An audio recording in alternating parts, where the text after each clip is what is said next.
Filming our documentary was a lot of fun, and a lot more fun than what I expected. We did have quite a few setbacks though, which did make it difficult to film at times, but once we sorted them out, we were all good to go.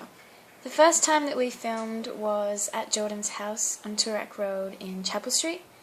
We filmed Jordan's bedroom, and we did some interviews with Jordan in his room, as well as doing some snippets outside of Jordan in the garden. We then filmed at Nika the same day in the makeup studios of Jordan getting ready and doing his makeup before his performances. The second time I was available to film with the group was at Windsor Park. We filmed Jordan doing a variety of contortionist tricks and stretches and different poses, which was an incredible experience, and it was great to see different kids' reactions, even though we couldn't catch them on camera, but just to see Jordan out there doing what he loves and how amazing he actually was at it was a great thing to see.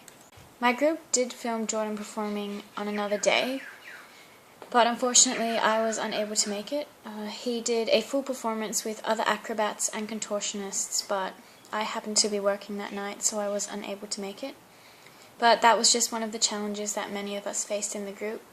But if one of us couldn't make it, then the group would still do it, and it still worked out fine.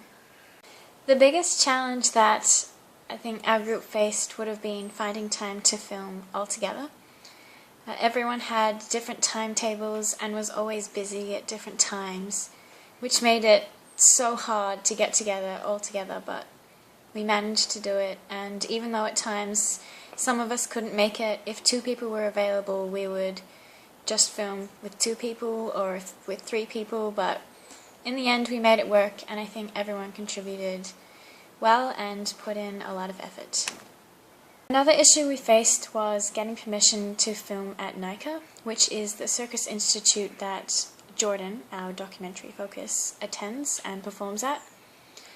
The problem that we had was that we had to give a certain amount of notice before we wanted to film, and it didn't matter how much notice we gave, we were rejected and they still didn't want us to film there.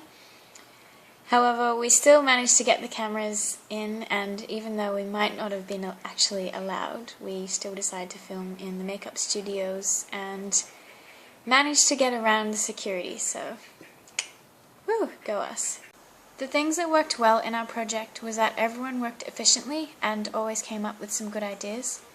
Doing interviews with Jordan also worked well because he wasn't afraid to go into detail and talk about his personal life, which meant that the documentary was more in-depth and more interesting.